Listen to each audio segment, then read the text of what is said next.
All right. Hey guys, good morning. We apologize. We've had some technical difficulties. That's the challenge of streaming live, but we're so happy to have you here with us this morning on the COVID-19 care conversation.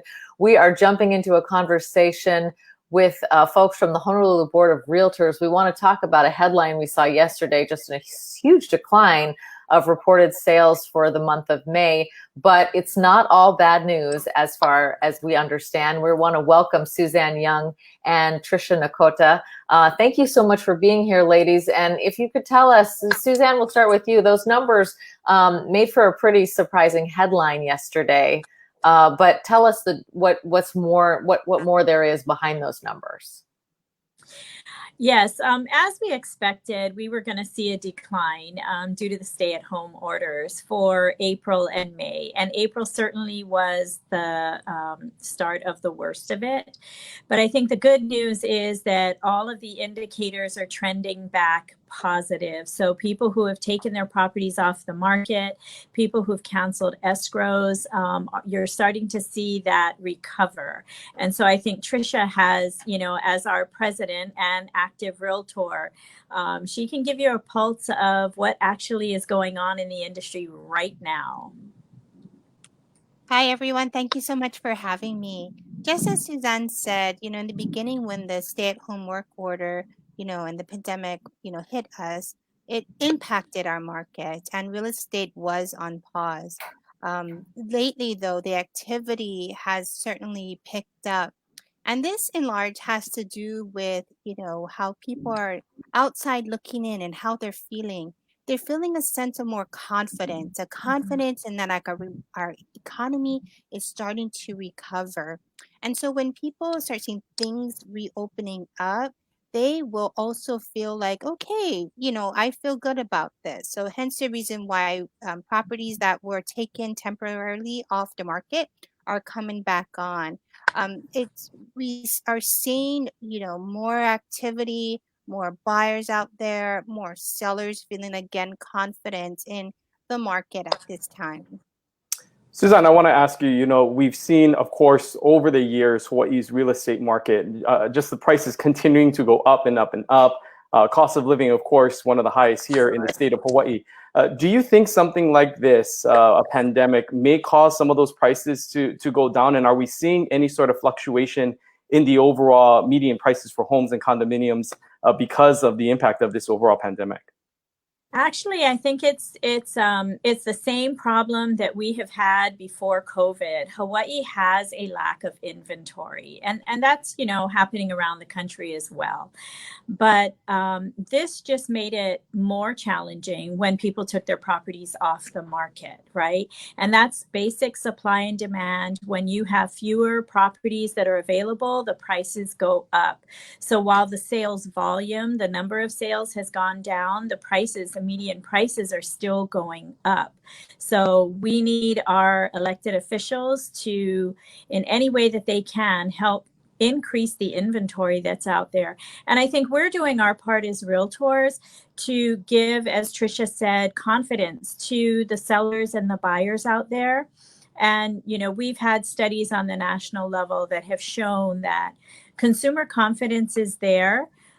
With the safety precautions. So we just had our emergency order just allowed open houses this past Sunday.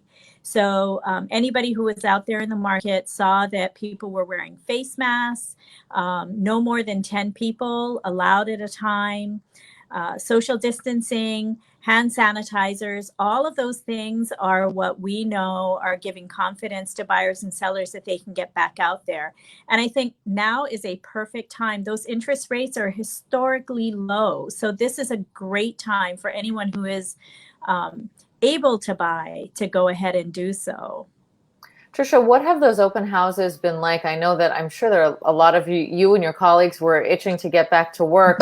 There has to be some trepidation also on the part of the homeowner to open their home to that kind of traffic. How has that changed? I know you've only had one weekend, but tell us about it. No, actually, we did have a robust amount of public open houses.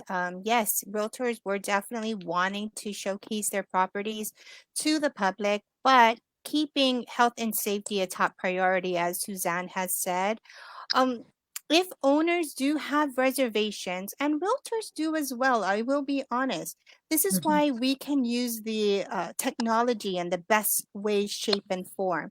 We have live virtual tours that are still available via Zoom, Instagram, FaceTime.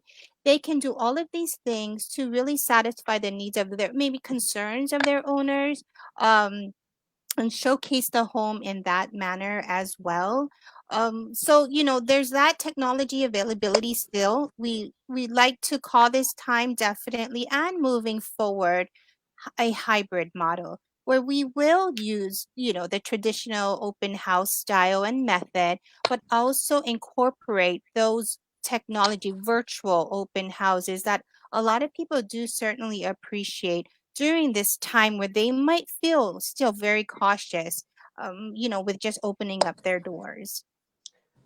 Suzanne, one of the things that, of course, not everyone in Hawaii can do is afford a house. And so many people have to go into renting and going down that path. What have you heard from the renting side? Because we know that, real estate is not only about, buying Right. homes, but it's also about property management as well. What sort of things are you hearing on the renters end? Because we have heard that some people are just struggling to pay Sure. rent because they don't have a paycheck now. Sure. So we ran some flash surveys starting in April with our property managers representing over 20,000 rental units here on Oahu. And what we found is the majority of renters have been, finding a way to pay. And a lot of the renters were relying on unemployment insurance. So it was important for the state to get the unemployment insurance checks out to our renter communities out there. But there are a lot of resources out there. And so for those who are still struggling, the advice that we're giving is pick up the phone, call the property manager, call your landlord, don't wait. There are a number of resources out there. The Honolulu Board of Realtors gave $20,000 each to Catholic Charities, Hawaiian Community Assets, and Domestic Violence Action Center. All of these are helping house folks and provide financial resources to those who are in need. And on our website, highcentral.com, consumers can go to our COVID resources, and there's all of the links that they can go to with information on financial assistance for renters. Really important that they reach out. Mm-hmm. Tricia, what kind of buyers are you seeing in the market right now? The lockdown happened March 25th. Have you seen a significant shift in who is actually looking for a home? For myself personally, it's been a lot of first-time home buyers still out there. They weathering out, they're being strong, they put on their armor, they're ready to kind of be out there and take advantage of these record low mortgage rates. But I also have seen a lot of people who are stepping up, buying something bigger, more suitable for their family. There is certainly a diverse, group of buyers out there. So I wouldn't quite say that there's just one type of buyer. Certainly the market caters to, a diversity of groups. And to follow up on that point, Tricia, I mean, we are seeing a lot of people refinancing their homes because of those record low mortgage interest rates, as you spoke about. How has that sort of maybe impacted your process? Because we are hearing of these longer wait times potentially because of the overload of so many people who want to take advantage of that low interest rate. Absolutely. So, refinance, that arena certainly has taken off. A lot of, homeowners are taking advantage, like you said, of the low interest rates. And so on a buyer's side, although, lending industries are placing, purchases as a priority, obviously, I just want to, a normal close time frame is 45 days. Sometimes it can take a little longer due to these unexpected delays, just because some lenders are inundated with so many loans that are happening. So just want to prepare the buyers out there and even the sellers that it might take a little bit of time, a little bit longer to actually get the property sold. It's all happening, sales are closing, but it just might take a little longer. We always like to bring in the audience. Cyrus wants to know what the average price point is for a single family home. He's giving us specific bed and bath questions, but I am interested to know the median price of a condo and of a single family home, and how you expect that to change in the coming months. Suzanne, if you could answer that one. Actually, I think Tricia has the Tricia might have the numbers. Median. Yeah, please go ahead. Sorry, no. No, it's okay. So I didn't know who you wanted. So the actual median sales price of a single family home is $797,000. And I'll throw out the condos as well. Median sales price for condos are $399,000. As far as what we are seeing, we don't anticipate prices to come crashing down anytime soon. Because remember, it's all relative to inventory. We don't have a lot of it. What we are seeing out there in particular neighborhoods, and there are many, there is still multiple offers that are being presented at one time for a property. So, that's again, just kind of giving an indication of what our market is like. We don't see the prices coming down, and people are still out there because property inventory is shrunken. There's not a lot of inventory out there for buyers to be, taking a look at. So that's why you have a multiple offer scenario most of the time. Suzanne, I had a question also for you about the foreign and perhaps mainland buyers. Because we have this 14-day quarantine, there obviously aren't a lot of visitors coming to tour properties. There's always this perception that, all the property is being gobbled up from people who are outside of Hawaii. What is the influence of the sort of non-resident buyer? And now that we don't have them coming as much, how has that impacted the realtors? I think we're certainly seeing that impact. In particular, the Waikiki condo market was impacted, and that's why the sales are so low. A lot of it has to do with the Waikiki condo market dropping. But I think that one of the other things that's attractive about Hawaii is we are safe. Clearly, we have weathered coronavirus. And so we are becoming an attractive place for people to buy that second home, anticipating if there's another pandemic, where would they want to go? Not a lot. And our residents shouldn't get alarmed that we're going to see this huge influx of outside residents or outside folks coming in. But it certainly is an area that folks are considering. Now, with respect to the quarantine, there are individuals who are, of course, they have to wait out the 14 days. So we have escrow transactions that are in escrow right now, where agents are having to work with the clients that are coming here because they have to be able to have a place to stay for that 14-day quarantine before they can conclude the sale that's going on. So it's getting a little bit tricky. Yeah, I have no doubt. One of the other questions that I had, Suzanne, is when we're talking about COVID-19, especially when it comes to the economy, there's so much comparison, and we're hearing a lot to the recession that happened, back in 2008 and during that time, and people are comparing, just the overall impact that it has had to the economy overall. Some saying this is much worse. But it sounds like in regards to the real estate market, it is not obviously having as significant of an impact with, as it did back in the recession, because of it directly impacted sales of homes. How would you compare maybe that, if there is any comparison to what we're experiencing now, and not only me not here locally, but just globally, and what we're seeing with the recession and those numbers as it relates to real estate?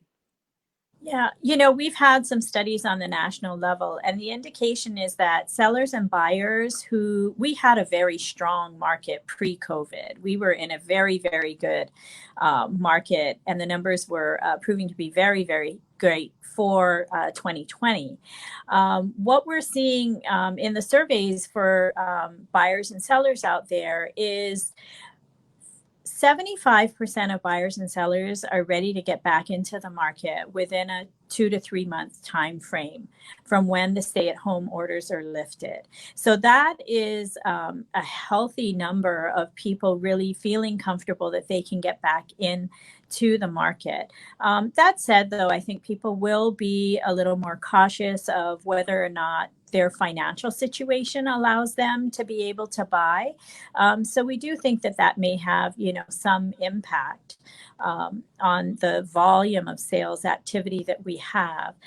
But it is a different situation than the 2008 recession, because that was financially based. And that had a lot of folks who had mortgages that were not, well done, if you will. And this is a totally different situation. And I think one of the key indicators that we have are the historically low mortgage interest rates. The buying power of consumers is so much greater. And one thing I want to just remind everybody, those median prices can be pretty scary for first-time home buyers to hear 700 and something, like, oh, I could never afford that. But remember, that's just the median. And we have available homes at all price points, and sales are happening in every price point. So it's best for them to reach out, get pre-qualified for sure, and start their home search online.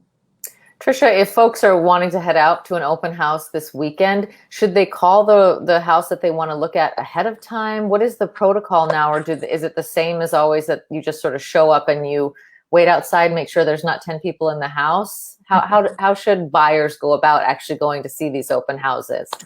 So first and foremost, they need to know where the open houses are, right? So going to our website is a great start. highcentral.com will provide them with a list of all the open houses that are available. And I think that if they were cautious, they could call their realtor and say, hey, I'm going to go ahead and take a look at this house. What do you recommend? I actually toured with my clients over the weekend, and we did go through some open houses. There were some realtors that already had signs at the door like stop here, wait here. I do know of realtors that actually did put the arrows on the sidewalks to keep parties safely 6 feet apart from each other. I do know of others that were sitting outside of the home to make sure that they could control the amount of people going in and out. When I approached one property in particular, my clients and I, myself and 3 others, so we were a party of 4. I could hear people in the home. And so I waited and I peekabooed and I could see the realtor engaging, right? So I let her see me, and then she came out. And I said, is it okay for us to come in? Are you at your max 10 people? We can wait until you give me the thumbs up. And she says, oh, no, we're okay. We only have 6 people in here. So then your 4 would make the 10 max, right? But I could see in the interactions that everyone was having, we all were being mindful, wearing our masks 6 feet apart, talking with each other, but yet being, aware of our space and everything. We weren't invading each other at all. So I think that, when any buyers that are going into a property maybe should just stop at the door, peek in like I did, and say, hey, is it okay to come in? Wear their masks, have their hand sanitizers out, or what have you, just so that we can all remember to, just as we're viewing homes, to keep ourselves, safe and, from everything. Yeah, safety first. Yeah. We want to thank both of you for coming on and being a part of this conversation today. Maybe just, do you guys have any final thoughts as we sort of close out? Both of you, maybe we'll start with you, Suzanne, as sort of your recommendation to people who might be interested. I mean, what would your final sort of message be during this time? I think, you have to look for the silver linings in everything. And certainly not everybody was up on virtual tour technology, but it has really caused our agents to put that at the forefront. And so now the messaging that we have, it's much easier for buyers. Go online, start doing your virtual tour, narrow down your home so that when you are going to go for your search, the physical properties that you're going to go into are reduced, and you kind of have a better idea. And that's been a great silver lining for people to sit on their couch on maybe Saturday or whatnot, go through, check out all the virtual tours of the homes, and really narrow down their search. So got to look for the silver lining. Always. And if I may, I just wanted to say that everyone should not go it alone. contact a realtor. Your realtor is your guide to, home buying or selling, and they can help to walk you through the process step by step.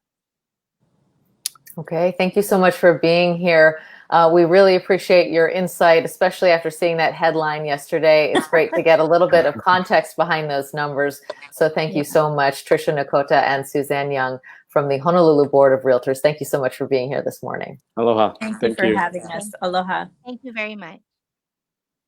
And we again apologize for the technical difficulties we had at the top of the last go at this, but we appreciate all of you being here. Of course, we really appreciate Suzanne and Tricia, because I think that is really important. And there's so many factors here thinking about, the mainland and international buyers, the local buyers who may have lost a job or have a change in their economic circumstance. But fundamentally, they're right. There's just not enough supply. So we're not expecting that cratering of prices, even if individual, circumstances have changed. I think it's just overall, we forget, just of every single industry has been impacted by COVID-19. I mean, just a simple thing such as open houses has had to really redevelop the way in which businesses operated there. So it's always great to hear how people are adjusting and getting updates in that manner of just how things have changed and evolved because of this COVID-19 pandemic and the far reaches that it's had. Of course, we always like to also talk about some of the headlines. Of course, one of the things that we usually start off the broadcast, but again, because of technical difficulties, we weren't able to, but we start off with our count usually, and we just had one new case as of noon yesterday, bringing the total to 676 positive cases in Hawaii since COVID-19 began here in the islands. Now, there have been no new deaths for over a month, unchanged at 17 was the last time that we've had a death, and that was back on May 3rd. So more than 95% of those infected have recovered. So those numbers actually going down after we saw those back-to-back days over the weekend, with 9 cases reported. And we'll see if those numbers continue to hold. We talked to Governor Ige yesterday. He spoke about how these next few days will be important to sort of track as they sort of calculate some of these other totals based on the reopening of restaurants, based on those rallies that we saw over the weekend, and how that may have an impact in our totals. No doubt government officials will be watching those numbers closely. Yeah, another headline in the paper, health officials are concerned over a decrease in patient visits. We've been talking to you this for weeks now. We've been having our Ask the Doctor segment on Wednesdays. We're having another one tomorrow, just about how important it is to reconnect with your primary care provider and any other specialist that you may see to get medical care, because, a lot of people haven't had contact with the doctor. They were maybe afraid about going to the hospital or afraid of going to a medical facility. And there's some serious consequences to that. The paper has a very interesting write-up about that. And tomorrow we are going to be hearing from a doctor from Hawaii Pacific Health, Dr. Sana Christopher, an interventional cardiologist at Palimomi. Cardiac care has really been something that we've been hammering home, because if you're having a heart attack, obviously you need to call 911. But, they've been seeing a real decrease of people going into the ER. So we're looking forward to that conversation tomorrow. And just as a little homework, go ahead and read that article so you'll be prepped for that. Another good news, so to speak, one of the many openings, we're hearing of all these other places that are beginning to roll out new practices and new openings. One of those places, of course, a historic landmark here in our islands, Iolani Palace announces that they will reopen on June 19th with new guidelines. It was announced yesterday that it will be temporary, they've been temporarily closed since March, and there will be several phases in this reopening of the palace. And one of the things that will be happening is, of course, they have their self-guided audio tours. If you've ever been on board, ever been to Iolani Palace for those tours will continue to be available from 9 a.m. to 2 p.m. On Fridays and Saturdays. There will be additional restrictions that have been sort of put in place, and tours must be done and booked in advance by phone or online by visiting iolanipalace.org. So good to see the palace reopening up, a great time for maybe locals to head on down there to the palace to take a look at some of the history. They've done a great job in sort of updating and adding some new things to that historic site. Yeah, such a special place. So we do encourage you to get outside and go check out the palace. Also want to tell you about today, our Hawaii Hero of the Day. The Kauai Care Center did something really special for residents there. They hosted an Aloha in Motion drive-by parade. Look how sweet this is for elderly residents there. Because of those visitor restrictions, a lot of our kupuna have not been able to visit with their families, and it's been a lonely time for a lot of them. So upwards of 30 vehicles lined up to honk and wave and show signs spreading messages of love and aloha. It was a very bright moment for these senior citizens who have been distant from their families for months. And the center there, the Kauai Care Center, is working on similar events sometime this month. Wonderful to see that. If you've got a Hawaii hero that you want to share with us, please let us know. Today, our Hawaii hero is the Kauai Care Center for all of their efforts to make their residents feel so special and loved. Yeah, great to see that. And of course, we know that the kupuna are going to be one of the last groups that sort of have the opportunity to get out there. They are sort of hunkered down for the long haul here. And so anything that we can do to support them and find and highlight those organizations that do directly impact them will always be a hero in our book. So thank you to all those that continue to support our kupuna. Also important to note that the final food distribution at Aloha Stadium is actually happening right now. You can head over to hawaiifoodbank.org for more information. Of course, you can check out their social media handles, but we've seen those long lines over the past few months of people lining up. There will be other ways in which people will be able to get service with food. So for those who have relied on those food drives, we encourage you to head on over to the Food Bank's website for more information on how you can still benefit from those services, even though those Aloha Stadium distribution centers will be shutting down after today.